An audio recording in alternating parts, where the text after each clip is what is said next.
Hola y bienvenidos a otro episodio de Conversando a Fondo. Yo soy Tony Leal. Hace como un año que comencé esta serie donde voy a discutir varios temas. En el primer episodio, el tema que discutí es el de los exiliados cubanos que fueron a Puerto Rico e hicieron de la Isla del Encanto su nuevo hogar. Este grupo monolítico aportó mucho a la cultura, economía, educación y entre otras áreas de gran importancia de la isla como la televisión, deportes, construcción, etc. En ese primer episodio hubo ciertas áreas que no terminamos de discutir, pero hoy voy a ampliar en este tema. No obstante, en este primer segmento les daré un resumen de lo que se habló y de algunas cosas de las cuales no discutimos en ese momento. Más tarde se unirá al programa el señor Rubén López, quien estuvo conmigo en ese primer episodio y quien me ayudará a cubrir otras áreas de este tema. Como les había dicho, ya habían cubanos en Puerto Rico antes de la Revolución Comunista de 1959.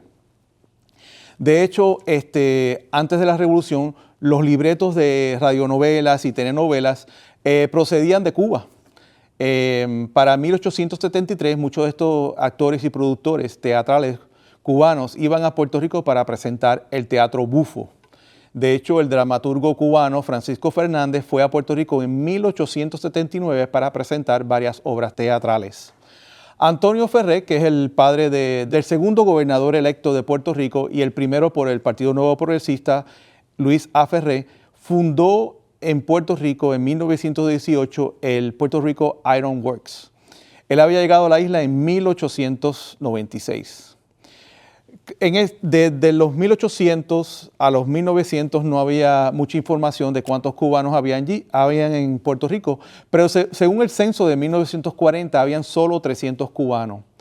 Para el censo de 1950 no hay información porque creo que hubo un fuego, hubo un problema con los archivos, pero ya para el 1960 esa cifra arrojó 1,000 cubanos en Puerto Rico. Para el censo de 1970, que ya había pasado ya ese éxodo a Puerto Rico, ya habían alrededor de 26,000 cubanos en Puerto Rico. Con el mayor registro en el 1971 con 30,000 cubanos. En 1980 ya eso empieza a bajar y el censo de ese año contó con 22,000 cubanos en Puerto Rico. En 1990, como en el 2000, había algo de alrededor de 19,000 cubanos en Puerto Rico.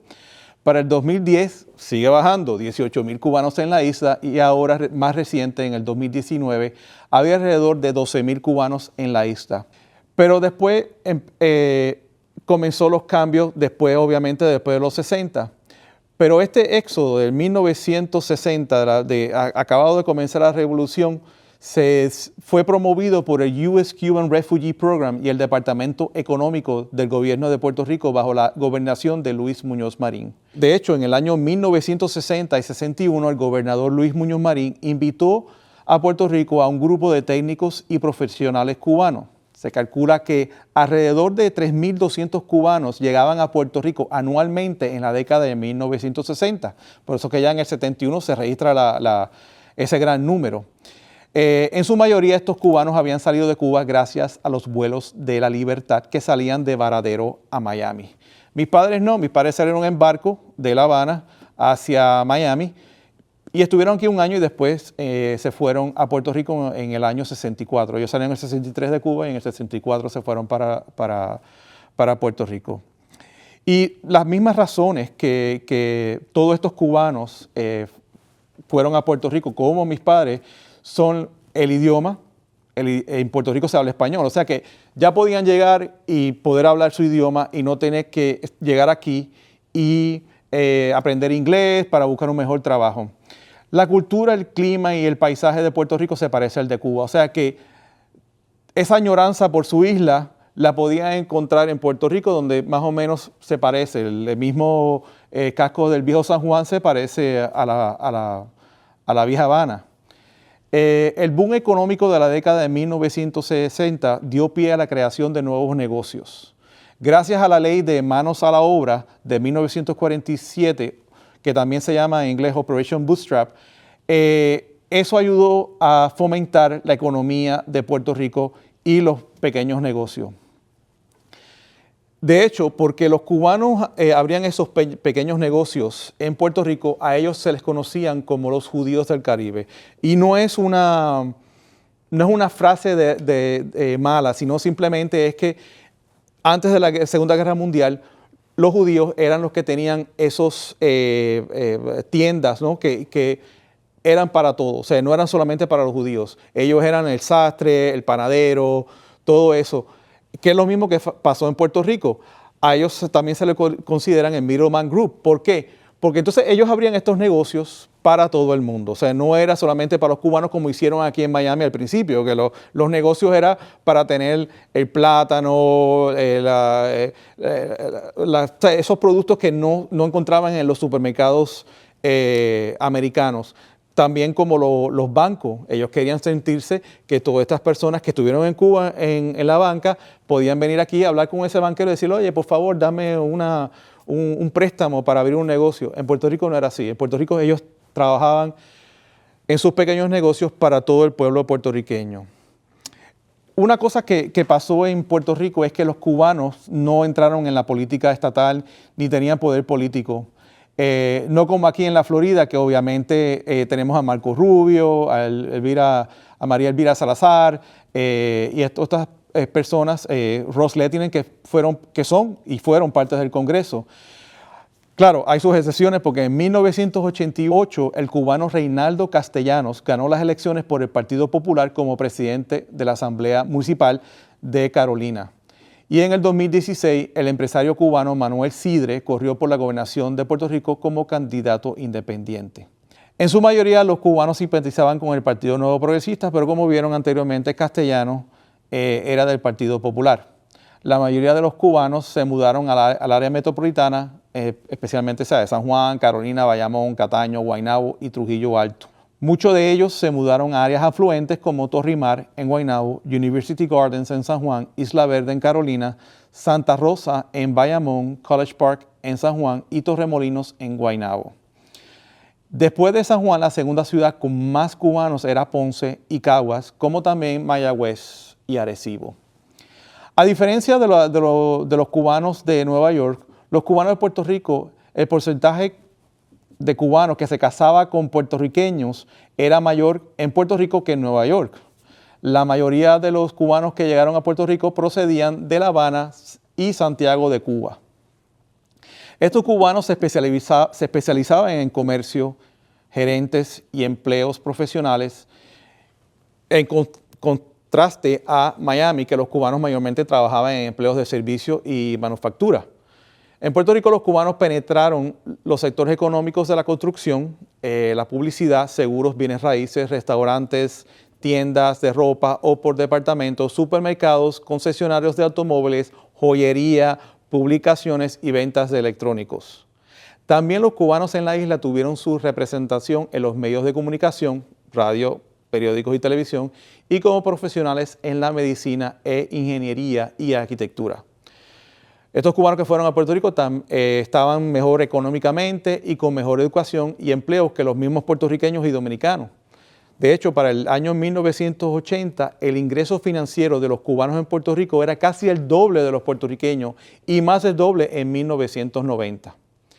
Hablando de 1990, el 38% de los cubanos habían terminado la universidad comparado con un 13% de los puertorriqueños. Una cosa que no hablé en ese momento fue sobre la Casa Cuba, un lugar que yo conozco porque desde pequeño mis padres eran miembros de ese club, que yo pensaba que se había fundado después que estos cubanos habían llegado a Puerto Rico después de la Revolución Comunista. No fue así. El 24 de febrero de 1949 se funda la Casa Cuba. Este club fue fundado por 45 cubanos que residían en Puerto Rico. que también había algunos puertorriqueños en esa fundación. Ellos querían crear y fomentar una relación entre los cubanos y los puertorriqueños. Hay que ver que ya en los 1800 había como un tipo de asociación similar en Cuba, donde los puertorriqueños y los cubanos tenían una fraternidad, ya como había dicho al principio, eran las únicas dos colonias que quedaban de España. Entre los fundadores se encontraba el cónsul de Cuba en Puerto Rico, el gerente de la Bacardí y el empresario cubano Antonio Ferrer, de quien yo hablé anteriormente. En 1956 solo había 152 miembros. Para 1963 solo había 60 miembros. El 20 de mayo de 1956 se inaugura su localidad actual en Isla Verde. En ese momento, cuando se puso la primera piedra, habían 3 personas que izaron las 3 banderas, siendo la de Puerto Rico, la de Cuba y la de Estados Unidos. La que izó la bandera de Puerto Rico fue la alcaldesa de San Juan, Felisa Rincón de Gautier, que de hecho fue la primera mujer en ser elegida alcaldesa de una ciudad capital en las Américas. La primera mujer fue en Puerto Rico. La de Estados Unidos fue por Luis A. Ferré, que obviamente había nacido en Puerto Rico, y la de Cuba fue por Antonio Ferré. Y hay una anécdota donde Luisa Ferré le dice a su padre, Antonio, dice, qué maravilla que tú subes tu bandera y yo subo mi bandera. Algo yo creo que es muy bonito que haya pasado. Antes del año 59, de hecho, habían miembros puertorriqueños, como dije, habían fundadores puertorriqueños. Pero ya las cosas empiezan a cambiar. En 1965, la Casa Cuba se une al Liceo Cubano, que era un grupo mayormente de exiliados. Esto hace que muchos de los miembros originales se fueran y llegaran más exiliados cubanos como miembros, porque ya veían que se tornaba de un lugar de fraternidad a un lugar más político. En 1969 introducen el primer equipo de remo en Puerto Rico, deporte que no se practicaba en la isla. En 1971 abrieron la primera cancha de squash en Puerto Rico. No sé si están familiarizados con el deporte de squash, pero casi parecido al tenis. Es una mezcla entre el tenis y el high alive, porque es una pared donde con raquetas le van dando una bola. También comienzan los carnavales, los quinceañeros y certámenes de belleza. El club tenía piscina, discoteca, duchas, locker, restaurant, bar y acceso a la playa. La Casa Cuba era simplemente un lugar donde los cubanos podían ser cubanos. También promovía la interacción entre otras familias cubanas que residían en la isla. Y una cosa que nunca me olvido es que al mediodía siempre todo el mundo se ponía frente del busto de Martí y cantaban el himno de Cuba. Así que eso más o menos, eso es lo que comprendía ese éxodo que fue a Puerto Rico y luchó bastante y pudo salir hacia adelante. Y gracias a Dios pues triunfaron y de ahí salieron muchos trabajos, muchos empleos que ayudaron a la economía de ese país entre el 60 y los 80, porque ya, como había dicho, ya la economía estaba mermando. Obviamente Puerto Rico pasó por el huracán María y por estos terremotos que han habido. Y no solamente los cubanos se han ido, porque muchos puertorriqueños se han ido también de la Isla del Encanto para aquí, para los Estados Unidos. Así que eso por este segmento. Cuando regresemos, lo prometido es deuda. Tendré aquí al señor Rubén López para hablar más sobre este tema. No se vayan, que ya regresamos.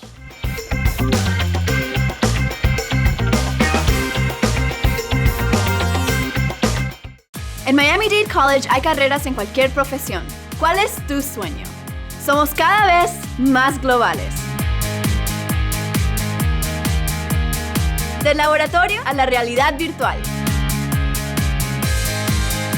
donde nada es imposible. Proteger nuestra comunidad. Puedes ser lo que quieras ser. En Miami-Dade College, todos tus sueños se harán realidad.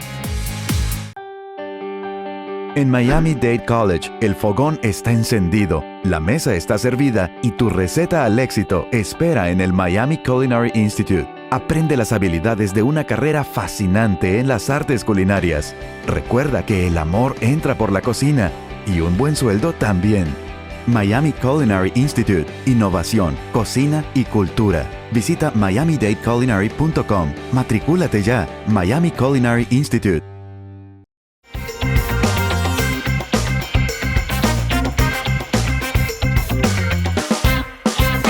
Hola, y estamos de regreso aquí en Conversando a Fondo. Como le he dicho en el primer segmento, lo prometido es deuda. Y tengo desde San Juan, Puerto Rico, al señor Rubén López. Rubén, ¿cómo anda? Muy bien, Tony, ¿cómo estás tú? Aquí bien, extrañándolo, porque hace como un año que estuvo por aquí por el estudio. Correcto, no estuve otra vez, pero he estado muy poco tiempo, muy pocos días. No, yo sé, porque yo siempre hablo con su hija Vivian, una gran amiga, una gran compañera de aquí del Miami Dade College, y siempre me dice, no, mi papá está aquí o mi papá está... Así que siempre es bueno que se visiten las generaciones, como yo digo. ¿Cómo no? Sí. Pues yo había dado un resumen en el primer segmento de lo que habíamos hablado y de algunas cositas que nos hablaron en la primera vez que estuvo por acá. Y entonces vamos a ampliar ahora más en otras áreas de Puerto Rico, ¿no? Y íbamos a comenzar con los deportes. Es correcto. Yo diría que los cubanos tuvieron una influencia grande en gastronomía, construcción, educación también se podría decir, deporte, sobre todo el béisbol, y comercio.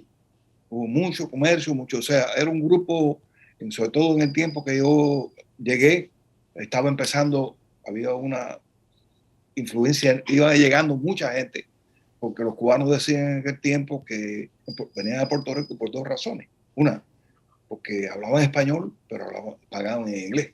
Sí. Eso es importante. Pues yo te podría empezar, por ejemplo, a contar algo de los peloteros que tuvieron, había aquí una gran rivalidad en ese tiempo entre San Juan y Santurce. Era más o menos la rivalidad que había en Cuba, en La Habana y Almendares. Entonces, pues, por ejemplo, los dos managers, en un tiempo que era el manager de cada uno, de San Juan y el de Santurce, el de Santurce era Napoleón Reyes, que había sido manager en el equipo Merenado y el equipo Cienfuegos. Y Zungo Carrera, que había sido manager en el equipo Almendares y además en béisbol amateur en el Vedado Tennis Club. Entonces, pues, podíamos hablar de, por ejemplo, tengo dos anécdotas, una que me contó Felo Ramírez sobre Zungo y otro que me contó a mí este muchacho Oscar Zamora, que era un pitcher. Dice, había un juego, y entonces estaba bateando este pelotero cubano, se llamaba Musurungo Gutiérrez. Este Musurungo Gutiérrez era un catcher, de muy buen brazo, pero no era muy buen bateador. Ese llegó a jugar en Grandes Ligas con los angelinos. Y Zungo era un tipo que tenía un vozarrón tremendo. Entonces va a batear Musurungo, y Zungo empieza a gritarle al pitcher de él, este es malísimo, esto no lo da a nadie, el que daba palo era el padre de él, ese sí que daba palo. Bueno, el hombre fue a ver a Zungo, Antacachá fue a ver a Zungo, el abogado, y dice, Zungo, pero si mi papá era policía, dice, sí, por eso que daba palo. No, y hablando de Ramírez, que era ¿cómo se llama? Felo Ramírez, que era el comentarista de deportes allá en Puerto Rico. Él después vino para acá y empezó a trabajar con los Marlins, porque obviamente el béisbol era muy importante en Cuba. Eso era un deporte el deporte que más se conoce en Cuba. No había baloncesto, no había nada de eso. El deporte que se conocía era el béisbol. Y tengo una anécdota hablando de Felo Ramírez, porque yo trabajé en un programa de televisión que era con un muñeco que se llama Pepe Locuaz, y llevado por Filipo Tirado. Ese es un muchacho puertorriqueño que hacía... Filipo Tirado, que es un puertorriqueño muy famoso de títeres en Puerto Rico, y trabaja aquí también en los Estados Unidos. Y él me había dicho que él basó a Pepe Locuaz entre Felo y el otro comentarista, que ahora no me acuerdo del nombre, también cubano. Ramiro Martínez. O sea que entre esos dos él basó ese personaje, también otros puertorriqueños, pero ¿sabes? Que en Puerto Rico se ve que querían mucho a los cubanos. Y entonces, pues bueno, vamos a seguir con los deportes, ya que es un área que es muy importante. No, le estaba contando, entonces la otra anécdota me la contó un pitcher cubano, me la contó personalmente a mí, que se llama Oscar Zamora. Oscar Zamora había, en este año, Orlando Guajiro Peña, que era el pitcher también, le había dicho a Zungo, que era el manager de San Juan, que tenía este muchacho cubano nuevo, se llama Oscar Zamora. Oscar terminó pechando en el Chicago Cubs. Y entonces me dijo a mí que él no se había ido problema de la rodilla ni del brazo, que era del cuello. Porque cada vez que venía Mike Smith le daba un palo tremendo. Entonces, hice una vez un palo con el refil y le digo eso. Bueno, pues Oscar llegó, y cuando Oscar Zamora era jovencito, en ese equipo, Johnny Bench era el catcher. Imagínate, Tony Taylor era un equipazo, cara, contra otro equipazo. También tenía Santurce, Tony Pérez. Y entonces, cuando Zungo ve a Zamora, que no lo conocía, y ve que es flaco, y entonces dice, mira el techo del cielo, sí, dice, ojalá que llueva, que es lo único que nos puede salvar a nosotros aquí, porque estaba lleno. Sin embargo, él ganó el juego de Zamora. Entre Fero Ramírez está en Cooperstown, en el Hall de la Fama. Está Tani Pérez. Sí, Tani Pérez, sí. Está Martín Diego, está Tony Oliva y Orestes Miñoso. Sí. Por ejemplo, Martín Diego, antes de que yo llegara, pues ya habían jugado Alejandro Oms, que era un gran pelotero, Martín Diego, Cocaína García y el bicho Pedroso, que aquí en Cuba le decían el bicho Pedroso y aquí le decían Pajarito Pedroso. Sí, porque esta es una palabra que en Puerto Rico no se puede decir.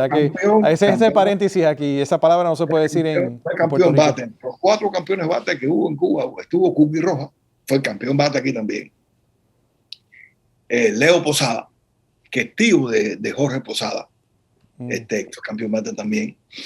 Y Tony Oliva, ellos fueron campeón bate. Entonces también estaba pitcher, estaba Diego Seguí, Miguel Cuellar, Pedro Ramos, Orlando Peña, Oscar Zamora.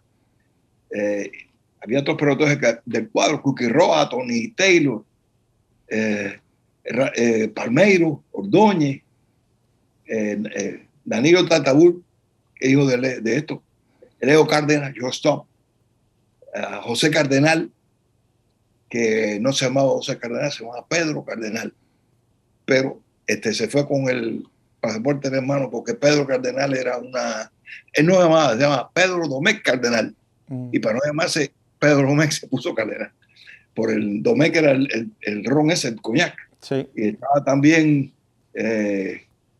Leo Posada, como te lo estoy diciendo, y de los comentaristas deportivos estaba Fero Ramírez, que además de béisbol narraba también boxeo, y estaba Ramiro Ramírez, que había sido Ramiro Martínez, que había sido el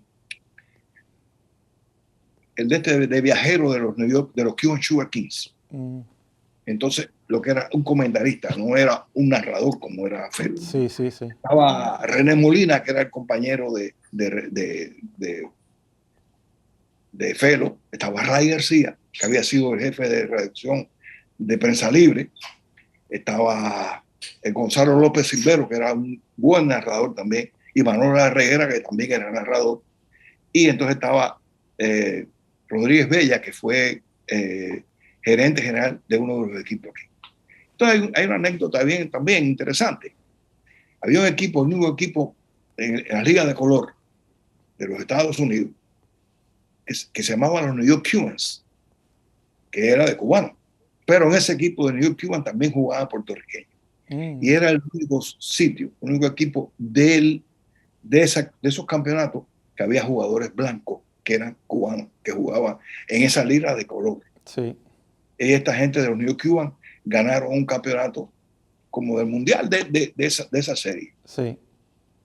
Y bueno, pues podemos hablar también estoy pasando esto para más o menos tener una idea, ¿no? No, y hablando de estos afrocubanos que jugaban en las ligas, hay que mencionar también, y no se puede olvidar, hablando de deporte del béisbol en Puerto Rico, a Roberto Clemente, que fue uno que rompió muchas barreras aquí en los Estados Unidos, porque obviamente era de color y no quería que jugara. Pero bueno, tristemente murió en un accidente aéreo. Yo vi jugar a Roberto Lo Clemente. vio, pero él murió Sí. en el año 72, el 31 de diciembre, Sí, creo que fue el 72 que... precisamente yo estaba trabajando en el aeropuerto. ¿Verdad? Que usted trabajaba en ese Un aeropuerto. compañero mío llegó y dijo, oye, hay un avión ahí que lo están cargando mal.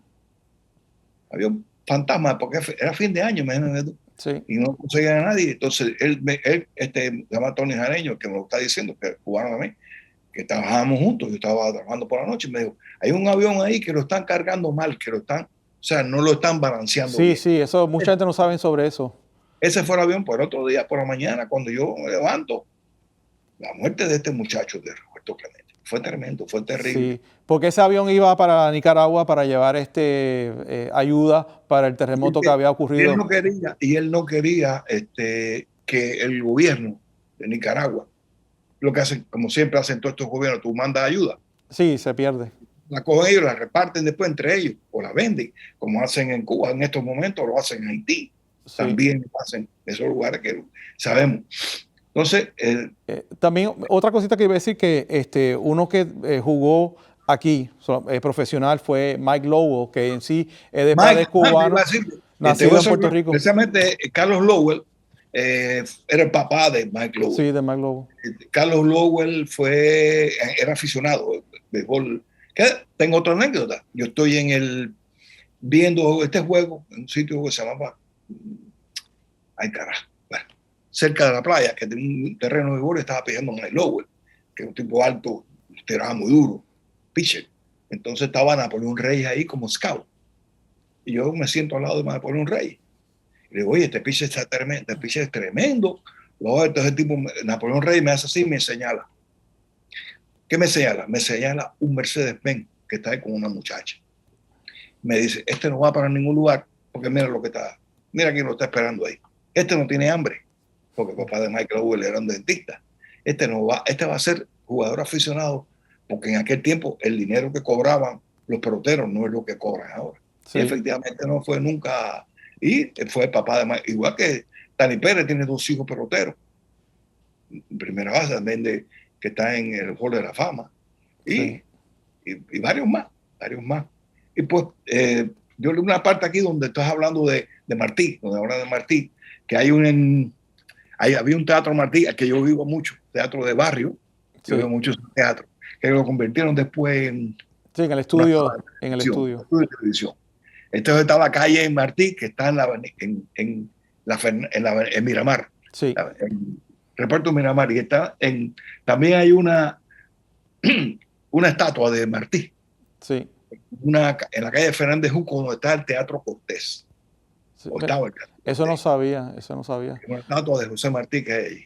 Sí. Que ahí es donde se reunían los cubanos, ahí es donde se reunían cuando había alguna actuación o algo de eso. Sí. También entonces estaba en deporte, teníamos que en la Casa Cuba, que yo desgraciadamente no pertenecí nunca porque yo tenía 3 trabajos y estudiaba en la universidad full time y no tenía tiempo para ir a la Casa Cuba, ni tampoco dinero para pagar ni la mensualidad, no me alcanzaba. Mis hijos después fueron, pues había ahí, fue donde empezaron los remos. Sí. Y hubo un cubano, se llamaba Jorge Esteves, que fue el primero que ganó la medalla de oro en los Panamericanos, se la ganó los cubanos. Wow. En remo. En remo. Y además había 2, lo que era el jiu-jitsu y el karate, pues eran 2, uno que era Mo Kansen, que era un chino cubano, y Takahama, que era un japonés que vivía en Cuba. Oh, wow. Que viene de Cuba. Ellos fueron los que introdujeron sí, las artes marciales a Puerto Rico. Las artes marciales en Puerto Rico, que empezaron a practicar. Entonces, estoy mirando aquí más o menos los datos que tengo. Sí, yo había hablado también de las canchas de squash, que ese deporte se jugaba en... Nunca lo habían jugado, ni kayak tampoco. Sí. Y entonces llegaron a Puerto Rico en la Casa Cuba y me acuerdo porque el squash es una mezcla entre, yo digo, el hayalay y el juego de tenis. Correcto. Y entonces eran campeonatos que se hacían y después vinieron, porque en la Casa Cuba se hacía de todo. De hecho, yo vi una vez un concierto de Lisette. Tenía un restaurante tremendo. Sí. La mejor caldo gallego se comía ahí. En la Casa Cuba, yo vi cuando presentaron por primera vez a Chayanne. Era un equipo que se llamaba Los Chicos. Los Chicos, sí, sí. El manager era cubano. Entonces, la primera vez que ellos se presentaron en público fue en la Casa Cuba. Chayanne, el representante, fue en la Casa Cuba. Eso sí no lo sabía. Varios actos que había. Y mis hijas sobre todo estudiaba, no estudiaba, sino en los veranos. Ellos tenían de esto de verano donde daban clases para natación, de jugar squash, porque era muy interesante. Además, tenías ahí la playa también. Sí, eso, la gente que no conoce la Casa Cuba de Puerto Rico es un lugar, diría yo, exótico en cierto modo, porque tú estás ahí, sales y está la playa. Y yo creo que la playa se ha llevado un poco, la erosión se ha llevado un poquito antes era más extenso hasta el balneario de Carolina. Yo hace tiempo que sí, todo eso ha cambiado obviamente porque hay erosión en todas partes, pero ahí era una playa magnífica. Me acuerdo hacer la noche de San Juan, porque en Puerto Rico yo creo que es el 23 de junio, creo que es más o menos por ahí, a la de junio, a las 12 de la noche se celebraba la víspera de San Juan, que es el patrón de Puerto Rico. Entonces, todo el mundo, hasta los mismos cubanos, empezaron a hacer las mismas cosas que hacen en Puerto Rico y se tenían que tirar para atrás de espalda hacia el mar a las 12 de la noche. Y es una cosa que yo creo que hasta hoy día se celebra. Yo llevo muchos años fuera de Puerto Rico porque van a ser ya 40 años casi. Pero esas son esas costumbres de puertorriqueños que los mismos cubanos empezaron a adoptar. Bueno, lo que nosotros hicimos fue como una mezcla. Nosotros adoptamos cosas de ellos y ellos adoptaron cosas de nuestras. Sí, los frijoles negros no se conocían en Puerto Rico entre los cubanos. Comer era muy difícil. Por la noche había un par de lugares, aparte de los hoteles. Sí. No había lugares, las Nereidas, no había más lugares donde comer, hasta que los cubanos empezaron a abrir restaurantes. El Metropol, que ahora es grandísimo. Sí, son 9 y tienen uno aquí también en Miami. Sé que hay uno que en un mall en Miami hay uno. Que ahora allí lo que hacen es comida puertorriqueña. Puertorriqueña, sí. Los chavales, estaba la Torre de la Reina, bueno, había el Caney, había muchísimo, empezaron a abrir. Entonces, el puertorriqueño no tenía costumbre de salir por la noche a comer. Comían en la casa. Sí. Entonces ya empezaron a adaptar también. Bueno, ahora mismo tú vas a Metropol y el 95% de los comensales, casi el 100%, un cubano, por ejemplo, ahora mismo en Metropol ha ido, el otro día estaba preguntando, ha ido quitando comida que hacía antes. Por ejemplo, hacían frituras de seso, ya no las hacen. Sí. Hacían arroz con pollo a la chorrera, ya no las hacen. Hacían el tamal en cazuela, ya no lo hacen. Natilla, no la hacen. ¿Por qué? Porque lo que está llegando no come eso. Sí, es que imagínate, en Puerto Rico obviamente, y eso es lo que había explicado en el primer segmento, es que todos estos cubanos que habían llegado al principio de los 60, muchos de ellos han muerto, pero la mayoría regresaron para Miami y aquí sí se sigue comiendo todo eso, el arroz con pollo a la chorrera, la natilla y el tamal en cazuela. Así que cuando venga la próxima vez los voy a invitar, pero déjame ir a una pausa ahora en este momento y cuando regresemos seguiremos hablando con Rubén López. Así que no se vayan aquí en Conversando a Fondo.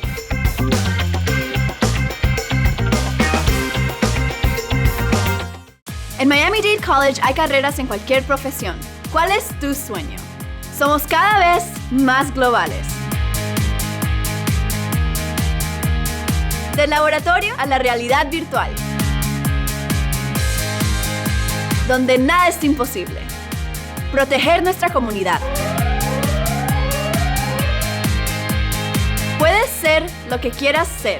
En Miami-Dade College, todos tus sueños se harán realidad. En Miami-Dade College, el fogón está encendido, la mesa está servida y tu receta al éxito espera en el Miami Culinary Institute. Aprende las habilidades de una carrera fascinante en las artes culinarias. Recuerda que el amor entra por la cocina y un buen sueldo también. Miami Culinary Institute. Innovación, cocina y cultura. Visita miamidadeculinary.com. Matricúlate ya. Miami Culinary Institute.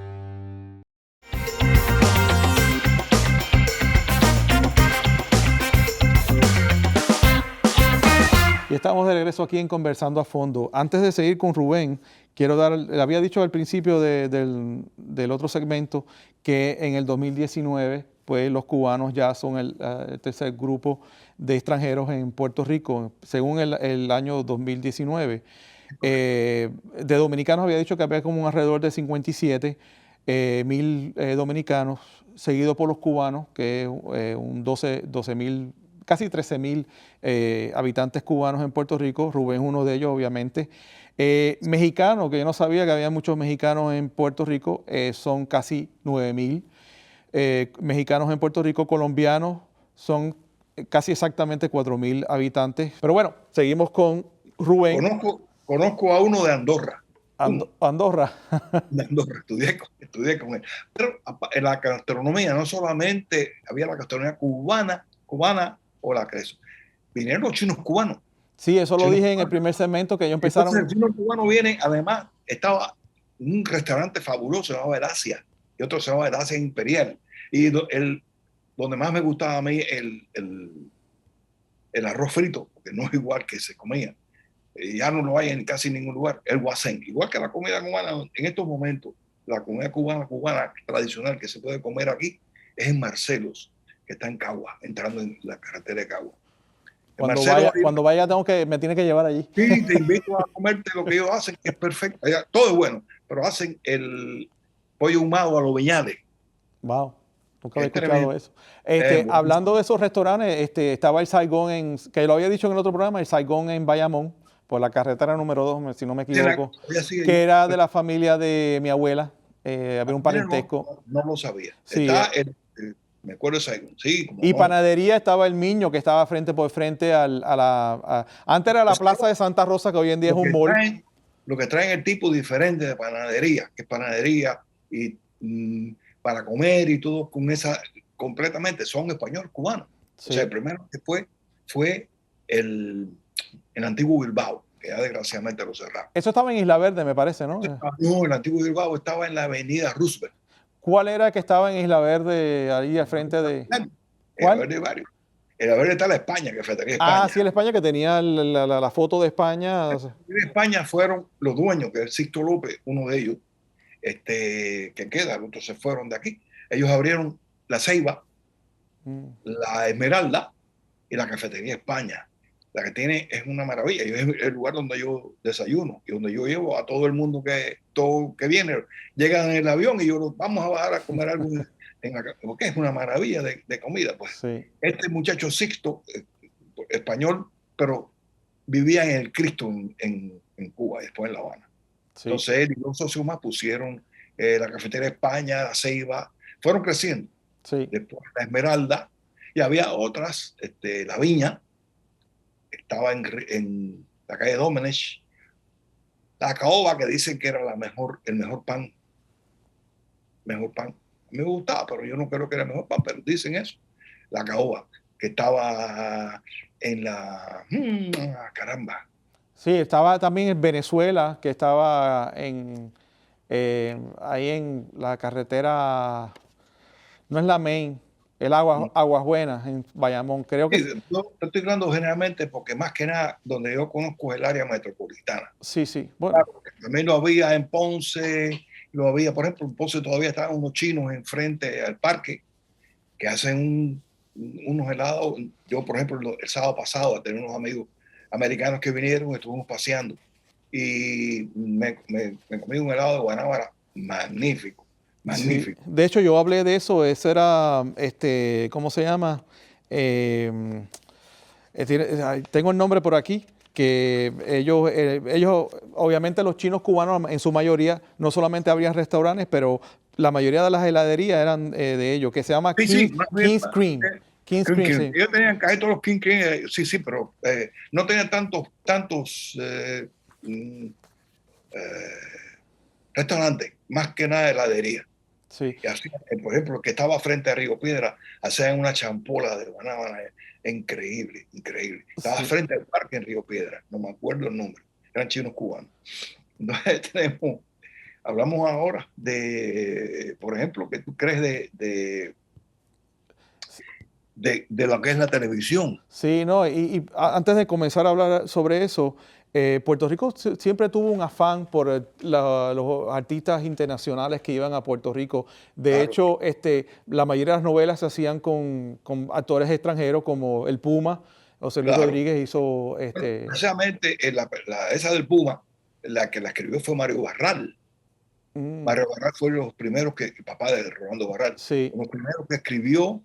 No recuerdo el nombre del productor, que era cubano también. sí. No, Director. yo también conozco a Willy Leiva, y que fue actor ahí en Puerto Rico, que su esposa era cantante en Cuba y trabajamos juntos en Univisión. Willy Leiva no tuvo mucho tiempo aquí. No tuvo mucho tiempo y después vino a trabajar. Ellos dos, el matrimonio trabajó con el show de Cristina y después la esposa trabajó conmigo en otro programa, con Pepe Locuaz. O sea que yo tengo una amistad con ellos muy grande y los quiero mucho a ellos dos. También hablando de otros artistas, que no son cubanos obviamente, pero estaba el argentino, que la esposa era también actriz, ¿cómo se llama ella? Él era ¿Cómo? Axel Anderson. Estaba Axel Anderson, yo creo que era alemán. Tony Croato, que era argentino, que se hizo de la música jíbara.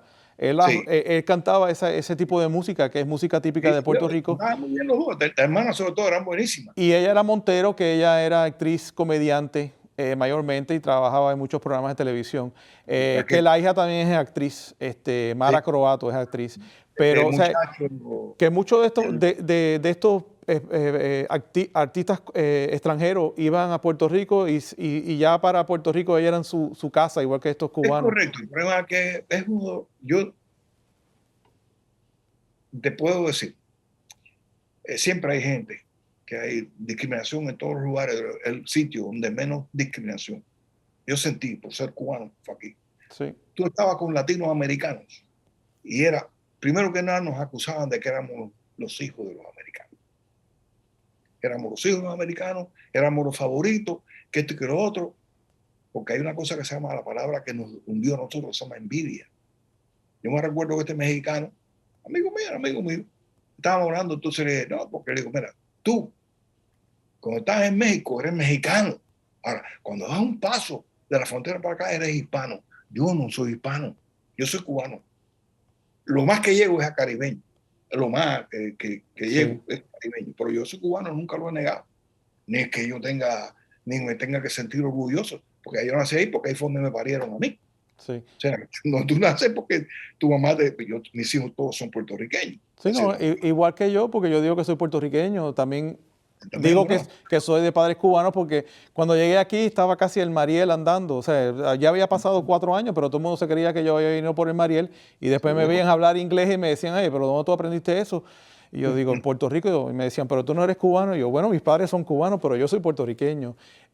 Al principio sí en los años 60 había un poquito de resentimiento contra los cubanos. Pero yo me acuerdo, claro. Pero después fue por ejemplo, pero no al nivel que ven. No. De hecho, yo trabajé en Nueva York y sé lo que te estoy hablando. No, y mi papá me dijo que una vez, me dijo de los cuentos que él me hacía, que dice que uno de sus trabajadores, porque ella tenía una compañía de construcción, que ya lo habíamos hablado en otro programa, y entonces sus empleados le decían, los cubanos vinieron a Puerto Rico para darnos trabajo.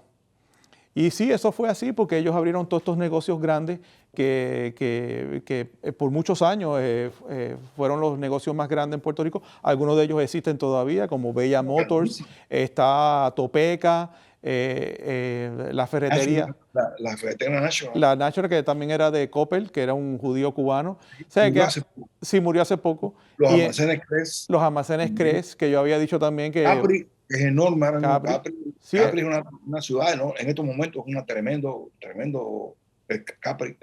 Tiendas por toda la isla, sí. Sí, por toda la isla. Y que siguen hoy en día ahí, seguramente no sé si son otros puertorriqueños que han comprado esa marca, o son los hijos que lo están corriendo, porque... Van aprendiendo.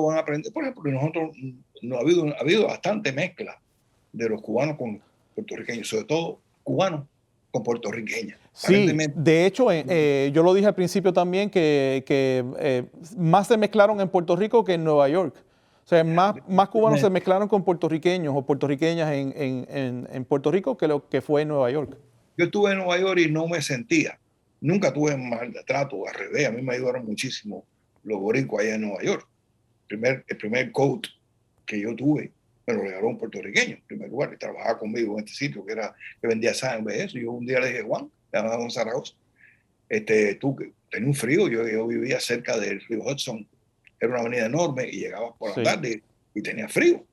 Y yo me habían dejado sacar nada más 3 mudas de ropa cuando yo me fui de Cuba. 3 pantalones, 3 camisas y un par de zapatos. Y entonces yo le dije, Juan, dime, tú que conoces esto, dime el lugar donde yo puedo comprar, o llévame a un sitio, yo no conocía el lugar, que sea barato un coat por ejemplo. Al otro día él llegó con un coat dentro del plástico. Toma. Digo, ¿cuánto te debo? Y dice, no, esto es regalado. Solamente me lo regaló. Wow. Ese coat lo usé yo por 2 años. Cuando me fui, se lo di a otro, lo regalé a otro. Así que Fede, y no puedo hablar de ningún momento, igual que otra anécdota que me pasó en Nueva York. Cuando llego a Nueva York, voy a buscar trabajo en este sitio, y entre las cosas que me llama yo no hablaba mucho inglés, creía que hablaba mucho inglés, pero Mary Ceboy y Tom Segura, eso es lo que estudiaba Orrin allá en Cuba, y creía que hablaba un inglés espectacular, pero no es la verdad. Y entonces el supervisor me va a empezar a entrevistar porque me llevó uno de los muchachos, Quique Abreu, cubano que vive ahora mismo en Miami. Quique me llevó para trabajar allí. Y el hombre me pregunta si yo sé lo que es un mapa. Yo este tipo cree que yo no sé andar por aquí y saco un mapa del software. Digo, sí, yo sé. Y dice, no. MOP. Entonces yo le decía, no, MIP. Entonces ahí yo fui por algún lado. Y había un boricua que se apellidaba López. Y yo le dije, oye, medio chinado. Le digo, ¿qué es esto? ¿Qué me está preguntando este hombre? Entonces el tipo me enseña. Mapa. Un mapa. El mapa. Y digo, ¿qué es eso? ¿Qué es eso? Para limpiar, eso es lo que se ofrecía, lo que se usaba uno de esos llenadores para limpiar el techo en la casa en La Habana. Sí. Nunca vi un mapa, porque se usaba en Cuba era frazada. Y entonces, eso es así. Bueno, tú no veías que como que se molestó de que yo no lo supiera, dijera que no sabía que me creía. Cuando llegó Gilbert, y yo le dije, no, yo soy buenísimo, toda mi vida, esto es lo más que yo he hecho, es primera vez en mi vida que yo vi un mapa. Sí, yo di mucho mapa aquí cuando llegué, así que eso sabemos cómo es eso. Eso estaba en la estación de Union Square. Sí. En el subway.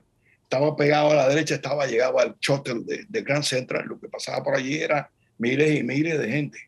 Pero miles, aquello era sí, es increíble, es un lugar muy concurrido. Aquello fue una academia. Y yo la verdad que tuve muy buen contacto con Puerto Rico. Yo cuando fui a Nueva York, obviamente Nueva York es algo aparte, y claro, esto es antes de estos problemas que tienen obviamente ahora.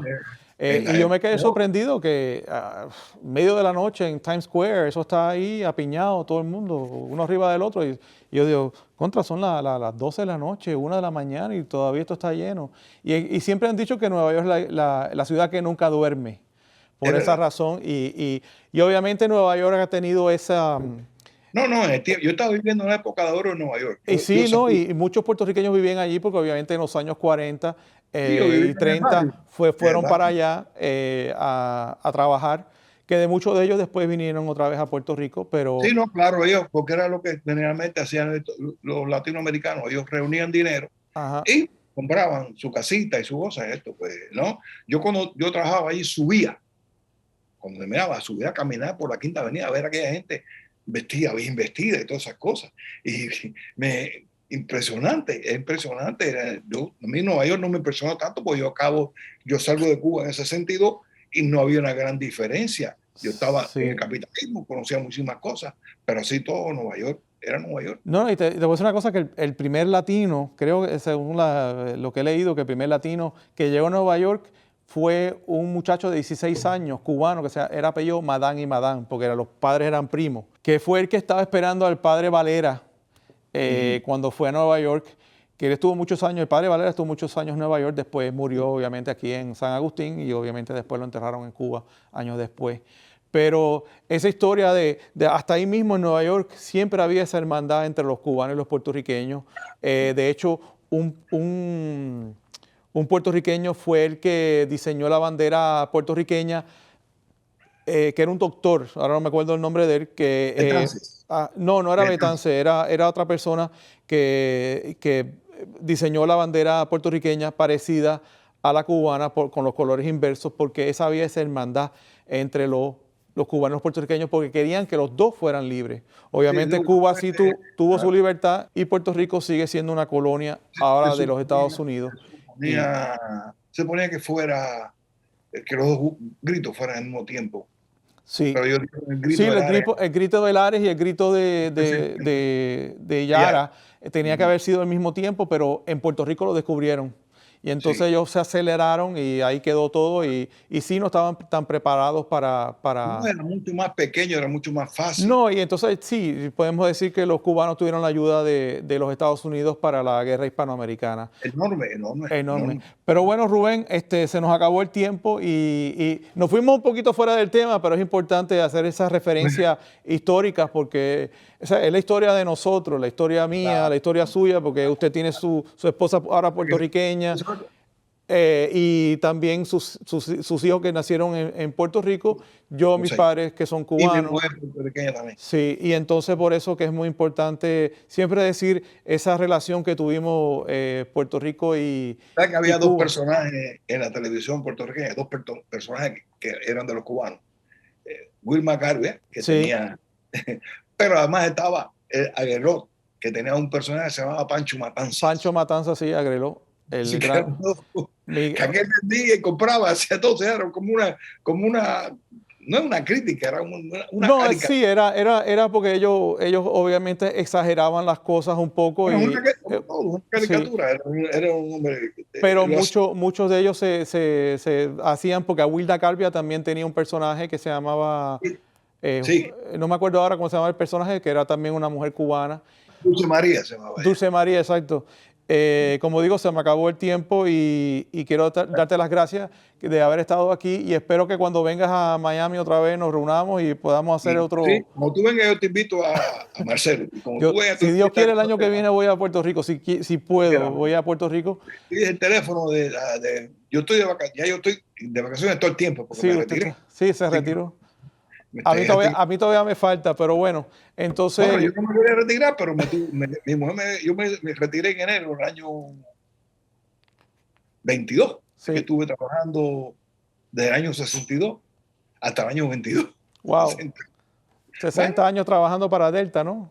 No, para Delta trabajé menos, pero trabajé para 2 años. Yo digo, todo el tiempo estuve 2 años en Nueva York y después aquí estuve trabajando en la Concha 5 años. En la Delta tuve más de 40 años, 45. Wow. Así que, bueno, le deseo lo mejor en su retiro y que siga disfrutando ahí. Y como le digo, espero verlo pronto. Y a ustedes en casa, gracias por sintonizarnos. Y hasta la próxima. Yo soy Tony Leal y gracias por sintonizar Conversando a Fondo. Nos vemos en la próxima. Gracias.